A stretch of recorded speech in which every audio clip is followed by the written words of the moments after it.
Hey everybody, I'm Robert Fry and I'm an alcoholic. It really is good to be here with you guys. I appreciate the kind words, and as I'm sitting around here, I know a lot of people here, and I really appreciate you guys coming out. And I grew up in Wilson in this area and started drinking here and then getting sober here. So it's one of those things that works out like that. But I love any speaker meetings. I've often said that. I love just listening, that one alcoholic sharing experience, strength, and hope. We get that sense of identification, and we learn a little bit about recovery and living by spiritual principles and staying sober. But I'm sitting over here on the side of the room. I'd almost rather hear anybody else in here but me. I'd love to be out there, because I've heard some good speakers here and a lot of other places. But tonight is my turn. And so that's just the way it is. Even though I'd much rather be sitting in the crowd and enjoying the message and just sipping my coffee and doing that.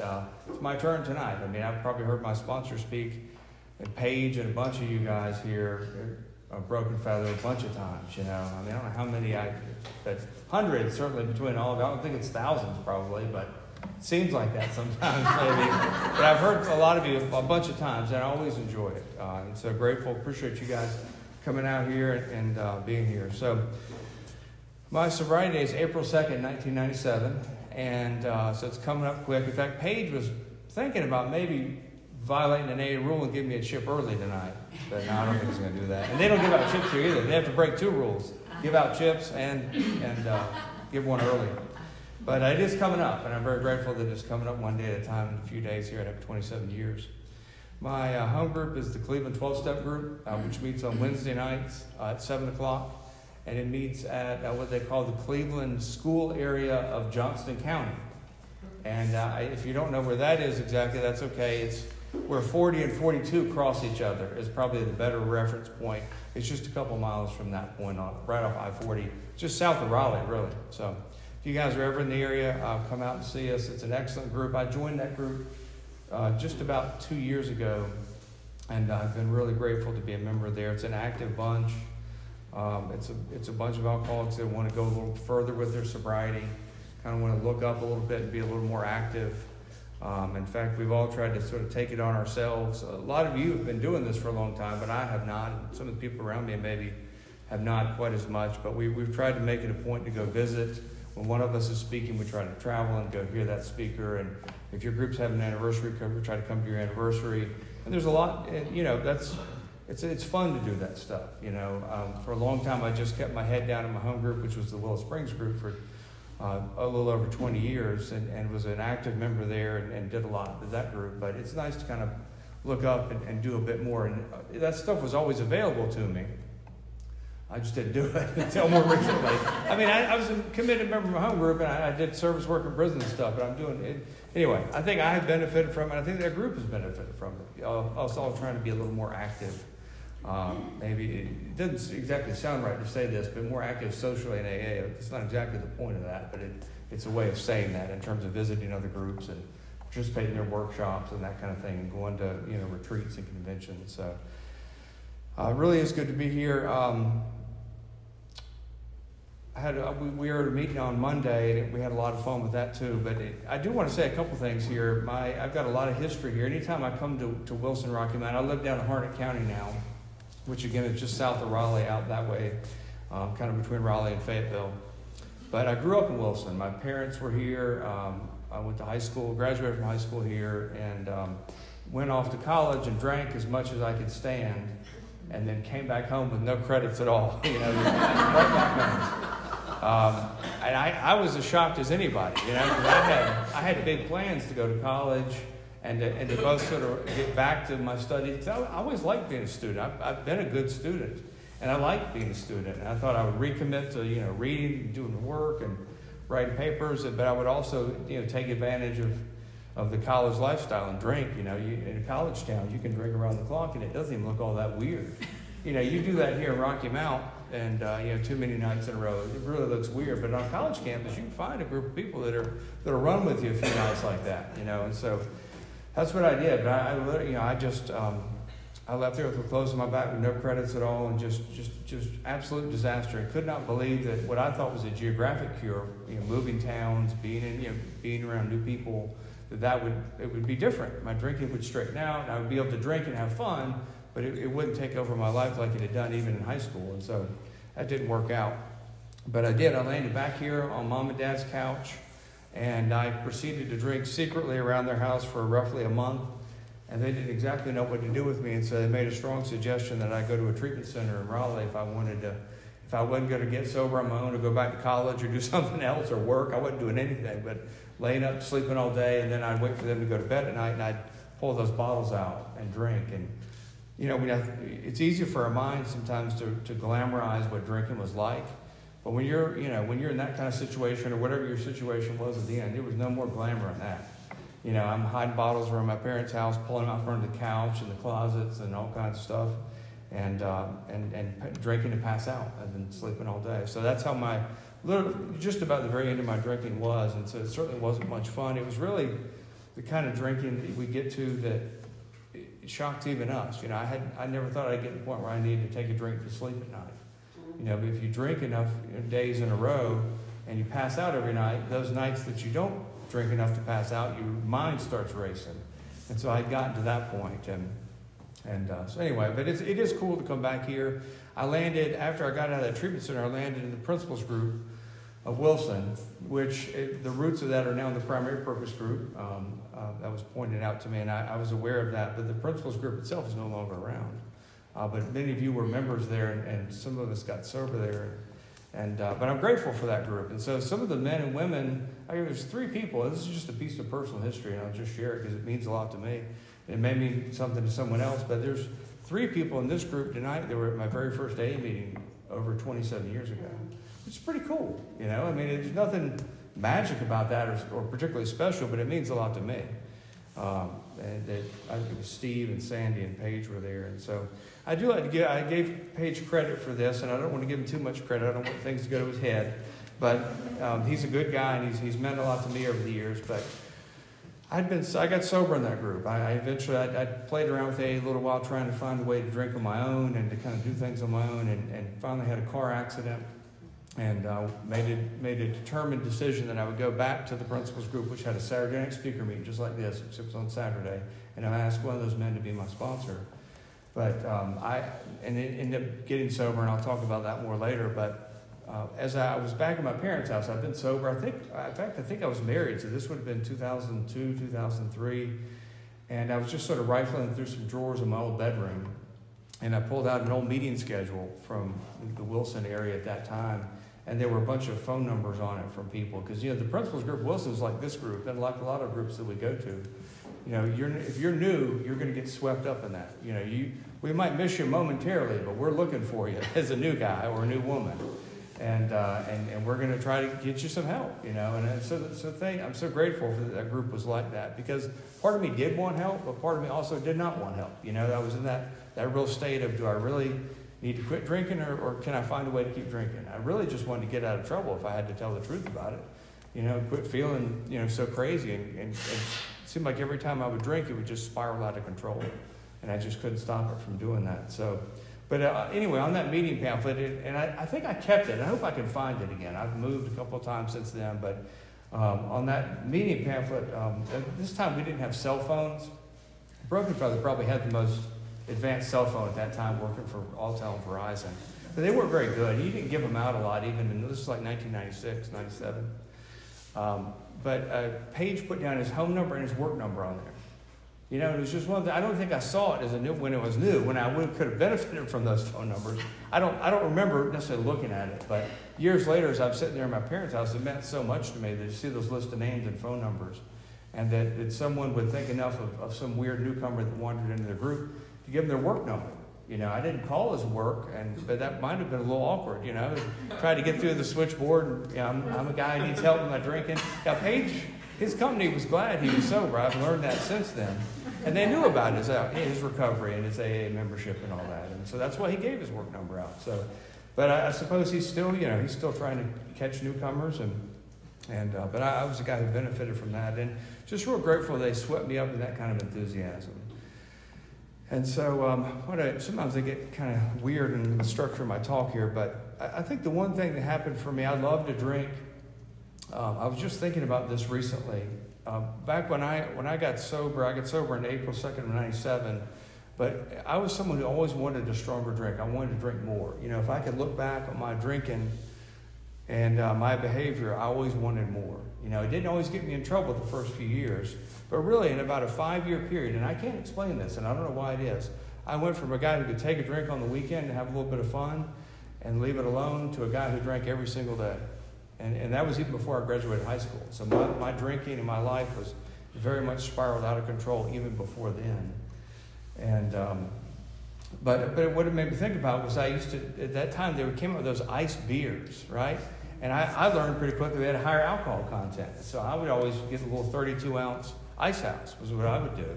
And I would drink those, I'd wait for my parents to go to bed, and I'd drink, a couple of those 32-ounce things. But that's the way my drinking was. It wasn't always trouble. I can look back. I remember having dinner. I don't know that I was able to drive at this time. I was an early teenager, perhaps. And my father brought home a bottle of wine, and they were excited about it. I don't know what kind of wine it was or whatever, but they let me try a glass of it at dinner. And again, no big deal. It was, it tasted sour to me, but I drank it.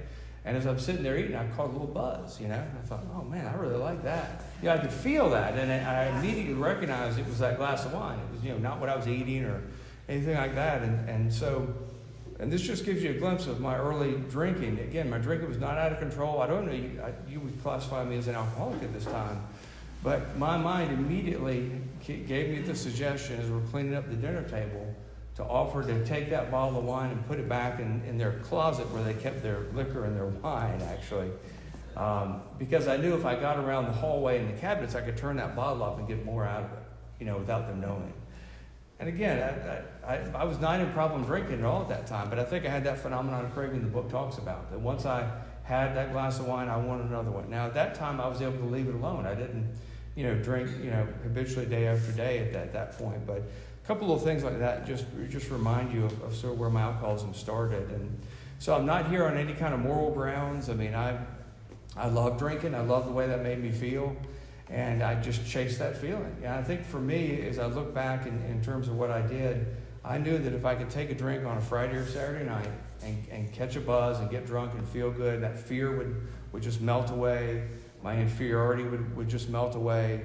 That why confine that to the weekends, And so I just, why would you? I mean, my mind just intuitively had this kind of stuff. And I was not raised in alcoholism. My parents were good, principled, hardworking people. In fact, my parents were the kind of people that told the truth because it was the right thing to do.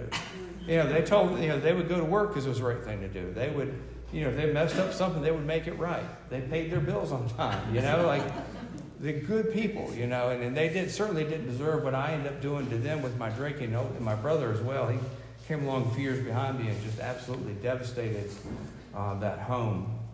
But at that time, it wasn't really all that out of control, but it did. It got very much out of control for me. And so my drinking took off in that fashion. And so by the time I graduated high school, I was way out of control. I got to college, as I mentioned earlier, and it was just around the clock. I mean, there was an opportunity to drink as much as I wanted, and I took advantage of it. Came from a very small high school. Some of the folks I'm around give me a hard time about going to a private school, that I was a rich boy or something like that. But the reality of it was my mother was a kindergarten teacher, elementary school teacher there, so I got to go for free. And so I'm really grateful for the education I got there. And again, I would not have said that before I got sober, but I was able to go to school there. We had a real small high school, and so I had a chance to go off to college at Appalachian State, which at the time had like 11 or 12,000 students, which was way bigger than my high school, obviously. And but not nearly as big as some universities. It's a lot bigger than that now. This was 1996. But I was just overwhelmed. I mean, I fell right in with the crew that was drinking like that. We had some orientation stuff we were doing, and there were a couple guys that I ran into there, and we just skipped right out on it. That was exactly how. So all those good intentions I had of leaving Wilson and being different and all that, just gone. And it even there was no point of reflection for me. Like, you just tried to change your behavior, leaving Wilson by coming to Boone and being in college and meeting new people and not drinking as much. Never any moment of reflection. Just right back into it. And I think that's the way my drinking has been. It's always been that kind of delusional stuff. I think for me, drinking did so much for me that it just made me really a point of delusion where I really couldn't see how much destruction it was causing. in my life and in the life of my family too. My mother was a 20-year member of Al-Anon. She ended up going to Al-Anon. I flirted with a little bit when I got sober in 97, and unfortunately my brother came along behind me with just the same brand of alcoholism, I suppose, and just was going wide open with his drinking and causing all kinds of turmoil. And so she ended up going to Al-Anon as a result of that. And I think it was very helpful to her, but it's amazing how self-centered we are and how, we're only worried about us. And I was, at the time of my drinking, I was just unaware of the pain and the chaos you cause other people. But I was talking to my friend Brian before the AA meeting on Monday, and we were talking about how our families are affected by that. I hadn't thought about this in a long time, but it just shows up once. There may be some friends and family here, and if you are, I'm glad you're here. My parents took tremendous comfort and hope by coming to open meetings like this, that they could see what was happening with my recovery, and there was hope for them there. But my mother was one of those, if you used any mouthwash around her, you could almost see a visceral reaction. Like, she would... she thought you were trying to cover up drinking. And I've been sober a long time, responsibly sober a long time, and you could see her get nervous if I used any mouth. Or my brother eventually did get sober in 2016. But stuff like that, I had not drank in a very long time. My brother had, unfortunately, through 2016. But some of those kind of scars remain, with that. And we're just blissfully unaware as we're ripping our way through, the family. But I wrecked their cars. I stole their property. I was just an absolute tornado, just like the rest of us with my drinking, and just completely unaware. I don't know that it was like being a psychopath or something like that, but I just had no sense of what I would cause because I had such a sense of entitlement and self-centeredness, that I was owed whatever I took, where I could do whatever I wanted, even if it damaged. I wrecked their cars with no remorse at all. And it just drove my father crazy. I just, at the time I couldn't appreciate what we had done to them. But now I'm a parent now with 2 teenage boys who have, thank God, not wrecked my cars yet, but that may come along. But it does. It makes you appreciate as you turn around and you raise your own family. I'm married now and have 2 teenage boys. What devastation that must have been like for my family. To come from 2 good, principled, hardworking people. Real principled, hardworking people, without any shadow of a doubt, who raised me as much as they could by all the right principles of living, hard work and honesty and thinking of others and all that kind of stuff. And it just was lost on my brother and I. And I don't know why that is, and I won't try to figure that out here tonight, but I can just tell you, I don't know about the nature and nurture thing, but my parents certainly tried hard and were very well intentioned, and we both just absolutely destroyed our lives and nearly theirs with our alcoholism and drinking. So who knows why that is. But good news is, I suppose, we're here together tonight. If there's anybody new or family or friends are visiting, there's a way out. We don't have to continue to cause that kind of destruction. And the alcoholic, as my own experience has shown, will eventually figure out that they did cause all that damage and will eventually be able to go back and make amends for that stuff and try to clean up that stuff. But I had the real privilege. My mother and I had a chance to go be an AA Al-Anon speaker pair, which is really cool that we were given the chance to do that. We spoke at a convention in Virginia together, and just real grateful that we were able to do those kind of things, It was very cool. So I do appreciate that God, moves in our lives and gives us a chance to make that stuff up. So I think that probably meant the world. It meant the world to me. I think it really meant the world to her to see that kind of recovery and to be a part of it, and to share the podium. We gave a talk. They do an Al-Anon AA thing at Sarah Nemechek's group. I think it might be Primary Purpose of Durham. I can't think of the name. Maybe that's it there. But we went up there a few years ago, and my mother went first to do the Al-Anon thing, and she took like 50 minutes in the meeting. It was an hour meeting, So I got there 5 minutes left, but it was great. It was almost a way, it didn't matter what I had to say. It meant more what she had to say, but we had a chance to do that kind of stuff. And that's the power of Alcoholics Anonymous and God, that we can come back together, through the 12 steps and have recovery like that. So I'm just sort of all over the place tonight, but my recovery started. I flirted with Alcoholics Anonymous. I will tell this story because I think it's important. I don't want to make a drug talk up here, and I won't. I promise. I respect AA's singleness of purpose, and I will certainly adhere to that. But I'll just share my experience on this because I think I've heard other, real alcoholics share this kind of experience, and this is just what I did. But I left the trip. Like I said, I landed back at Mom and Dad's house. They said, you got to get sober. You can't just keep, we know you're drinking. We know what's going on. And I landed in that treatment center, and I was able to get off all that other stuff I had been doing in December of 96. In fact, I pretended my sobriety date was December of 96 for like 9 months into my sobriety before I finally cleared that up. And for a large part of those 9 months, I was unaware of the dishonesty, and I'm not making that up.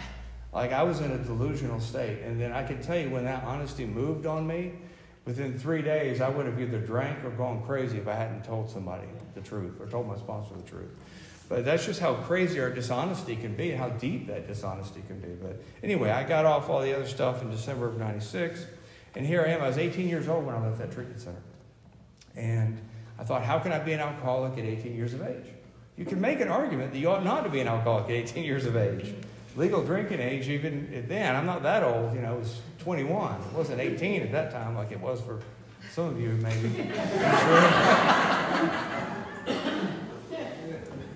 But that was my notion. I thought, well, because I did a lot of drinking, I did a lot of other stuff, but I figured I'd leave that other stuff aside and I'd just be able to drink, right? I mean, it sounds pretty good. And for me, I think it was important for me to do that. Because it answered that question, whether I could drink, if it wasn't just the other stuff or not. And my answer was, it was not just the other stuff. So I proceeded to drink, tried to hold it in check. I was working for my father at the time. He had a landscape nursery, and I was just doing manual labor for him out there. And I started drinking on the weekends. Some of that crowd that I was drinking with in Boone, who I knew, they were failing out of college too, and they were coming home, and we get drunk together. And so my drinking began to spiral out of control on its own sort of volition there. And so I had a car accident. I feel like I've taken up so much time here with other stuff, but I had a car accident in late March. I guess it would have been right now, as best I can remember. It was late March of 97. I had been drinking. I had driven to Greenville. We were drinking on the way. I remember it was Green Bottle Rolling Rocks at the time. And we were drinking those, and I drove back, and I left this girl's house east of Wilson in a place called, I think it's called Saratoga or Stantonsburg, is out that way east of Wilson. And I left her house late at night, and in this old beat-up truck, and just drove it right down in a ditch and spun it around across the road and flipped it over and landed upside down facing the other direction. And I just sort of fast forward to that. I don't want to belabor that story too much, but I was a guy who believed that, I was special and the rules were for everybody else, but they weren't for me. And I'd missed some DWIs and some other legal consequences along the way in my drinking. And again, I just played right into my ego, like, right, I don't get in trouble, right? The rules might be fine for y'all, but I should always get a pass. And it took me long into my sobriety to realize that kind of stuff. But certainly at that time, I flipped the truck, and it's right in somebody's front yard. I was completely uninjured. No one was in there with me. I was just by myself. Totaled the vehicle. Their beer cans are falling out all over the place, and it's in a ditch right in somebody's front yard. So they call when somebody wrecks a truck in your front yard in the middle of the night, you should call the police and call the ambulance. And that's what they did. Of course, I was looking to get out of there, Once I realized I was okay, and I wish I could have. I was just way too far out in the country, and this was, back then, I imagine that area is it's a lot more developed now because there's a new bypass that's come through between Wilson and Greenville at that time in that area. But back then it was silent at night and dark, And so I get to hear those sirens and see the lights, lighting up the sky from way off. And I'm thinking, man, this is it. We're going to finally get that DWI, and I wrecked the car and all, the game's up here, in terms of what I was trying to do. And I don't know why this happened. I didn't deserve it. I believed I did at the time, but there was a state trooper came, the ambulance came, fire truck, all that stuff. Someone called. It was my parents' vehicle. I imagine the police or whoever ran the tags and got in touch with my parents, and they came out there in the middle of the night. Again, a horrible thing for parents to have to do, to come out in the middle of the night when your son's drunk and he's flipped his truck and they don't know what kind of condition I'm in. I had no notion of that. I was just glad that I was okay. I didn't understand their kind of pain and frustration with that. But they let me go. I didn't get a DWI. And you would think, I think the smart money is that we ought to feel the weight of our consequences, of our drinking or whatever we're doing, the pain of our, if we drink up all our money, then that's, don't give them any more money to keep drinking, that kind of thing. But I had the notion when I left there that I would go to that principals group the next night. This was what I started with earlier, that I would go to the principals group the next night. I'd been watching some of the men and women some of them are here tonight, and I would ask one of them to be my sponsor. And again, it came out of that moment of a moment of clarity, and I don't know where exactly that came. It was God just beginning to move in my life. So I'd been coming to AA meetings like this, and I really enjoyed hearing the speakers. I could relate to the speakers. I liked it when I was there, but then I would leave out of there and drink. I didn't have a home group. I didn't have a sponsor. But again, this was a principals group of Wilson, so you didn't have to hang around long. People are asking you, do you have a sponsor? Do you have a home group? Which they should be asking. That's what I do in my home group. There's somebody new. We want to get them working the steps with somebody. And so that's what they were doing. But I made the decision to do that. And I asked Steve Mitchell to be my sponsor that Saturday night. And I've had Steve as a sponsor ever since. I guess it's been 27 years now. I drank one time after that, right after that within the week, which was my Friday, it's April 2nd of 97. But again, it's just amazing. I mean, I wouldn't have, I'm looking around AA, man, at that time I turned 19 years of age, and everybody looked old to me in AA, right? Like nobody was as cool as I was. I smoked Marlboro Red cigarettes. I wore tie-dye shirts. I listened to the Grateful Dead. I had long hair. I had a beard. I thought I needed somebody that fit like that profile. Like if somebody's going to help me, they're going to be just like me. And I think through those months of trying to drink on my own and then having that car accident, that idea was gone. There may have been a good member that fit that description that was sober otherwise. There just wasn't in Wilson at the time. There's probably a lot of younger people, Raleigh and stuff that would look a lot weirder than that, quite frankly, that are good and sober too, And again, it may be good sponsors, but I ended up, picking Steve, who was my parents' age, and would seem like he was, couldn't understand a guy as young and cool as I was, But there was, I had heard him and Paige and Sandy and some of them share their experience, and they were clearly happy about being sober. I was not happy about being sober, and I couldn't find a way to completely quit. I mean, my drinking was not, even at that time with the car accident, my drinking was not nearly as bad at that time or as daily as it had been a year earlier. So I don't know why that is. Again, I think it almost seems sort of flukish or something in terms of how we get sober sometimes. But my drinking and the way I felt, I just hated myself a year earlier and was drinking every day. Hey, dude, at that time also, you never know when the gift, the miracle of Alcoholics Anonymous, God's grace is going to move on you. It might move on you when you get locked up, or maybe when you get a pass. And I don't know how you figure that out. I think we try to work with newcomers one way or the other. Wherever they're at, we try to work with them. And so very grateful for that. My parents at that time told me if I would, stay sober and go to AA, that they would let me live in their house. And I'm very grateful for that. And so I had plenty of free time. I was, really almost unemployable in the beginning, even trying to get sober. So I went to meetings almost every single night of the week. And even at that time in Wilson, the Wilson group met, and the principals group met 3 nights a week as well, too. So even at that time, you get to a lot of meetings. And I do always like to just say this. I'm really not talking trash about the principals group of Wilson, but it's a curious group that meets 3 nights a week, 2 of which are on a Friday and a Saturday night. It's just very, again, I was well served by that. I point that out. I was well served by that. But maybe perhaps a strange schedule. Maybe some AA zealots came up with that schedule, perhaps. But it served me well. It did. It served, because let me tell you, I didn't have anything better to do. I really did. And a lot of us get here that way. And so I went to a lot of meetings. Sometimes my head would torture me. And sometimes the only relief I'd get would be the hour in that meeting. And I would tell myself I'd have that obsession to drink, where I'd have these obsessive fears. It would just sort of fire off in my head all day. And I think if I just get to the meeting tonight, and back then the meetings were mostly at 8 o'clock, I'll be okay. And it was always true. That obsession would often just disappear. Halfway through the meeting, it's gone. And then I'm at peace for the rest of the night. And so that was what Alcoholics Anonymous did for me. And so we went through, and Steve asked me that particular night, best I can recall, it was a little foggy at that time, but he said, what are you willing to do? Are you willing to go to any length? And I'm sure that I said yes. I mean, I'd really run out of ideas.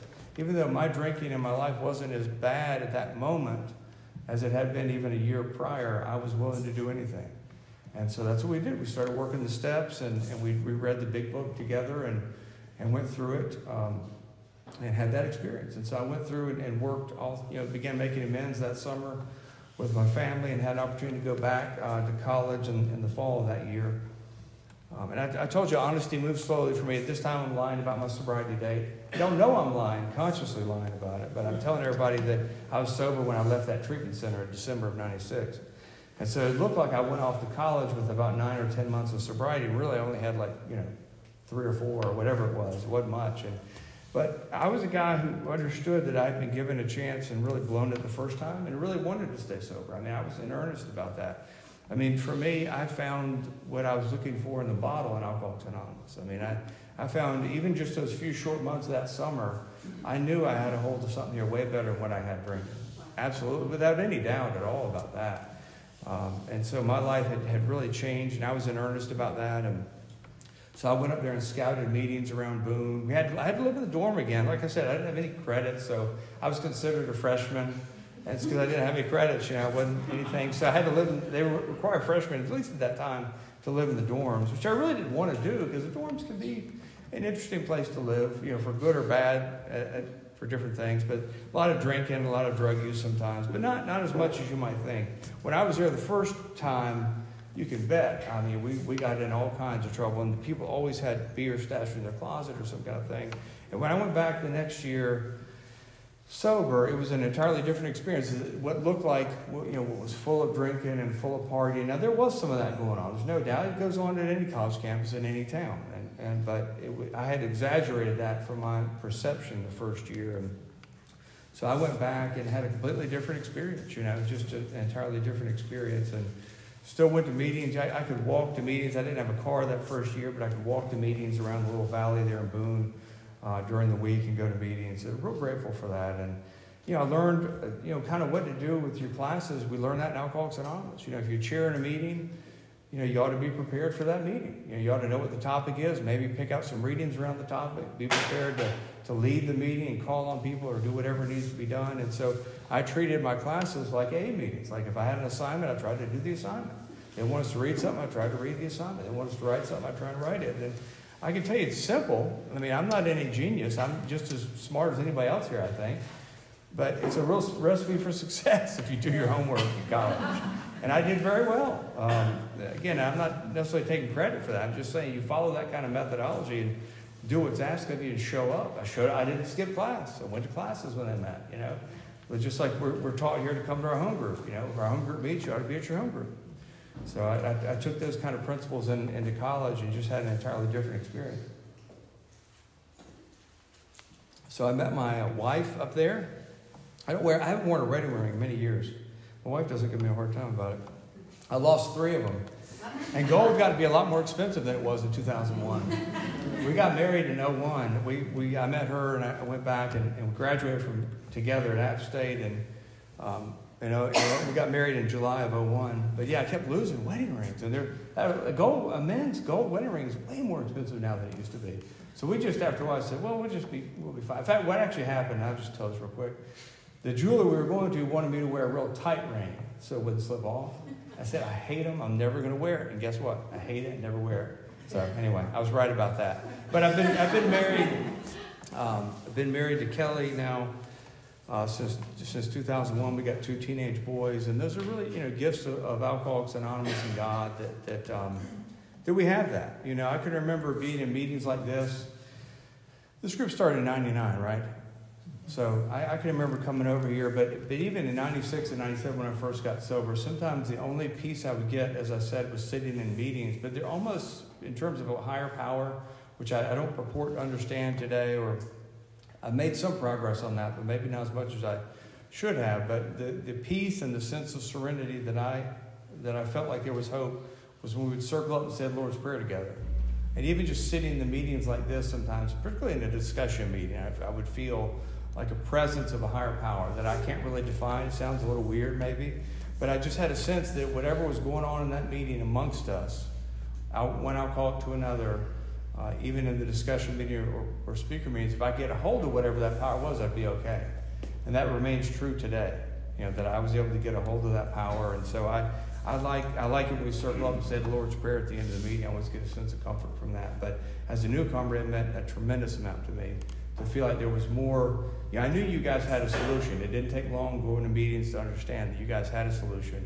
But even that there might be the idea of some kind of higher power that I didn't understand, I really didn't believe in, quite frankly, that there was a sense of presence and peace here. And so I think that's the first time I sort of experienced that. But so we got out. I moved back to Harnett County, and we got out of college there and moved over to the Andrew area where I live now. Andrew is up and coming. If you haven't been over there, there's a couple excellent groups. Jay, who came over to hear me, I appreciate Jay coming. There's the it's Working with Others group, right? I'll give a plug to that group in Andrew on Monday and Friday now. And there's my group is Cleveland 12-Step Group, and Pontiff Court, he's got a group over in Coates, where Jerry's from. They're in Coates, and it's an excellent group, So even these tiny little towns that people may not have heard of, Coates and Andrew, we're really grateful to have really strong AA. And I think it's true. I mean, I'm not a guy who's traveled the country like some of you in AA, but if you look around the Raleigh, even North Carolina to some extent, we have really good principled groups. You can find some weird ones, and I definitely have. But I can go almost any night of the week in this area and go to a principled 3 legacy group, whether it's a speaker meeting or a discussion meeting. And you can't do that a lot of places. When I first moved back to Boone and went to college there, it was an entirely different sort of environment. It was very loose. There was a treatment center in town. It was a college town, so it was kind of transient. People would come live there for a few years. Teachers would come in for a few years, and every single meeting you went to, I don't care what meeting, whether even in a speaker meeting sometimes, which just seems awful, but they would open the speaker meeting with anybody have a problem they want to talk about before we get started.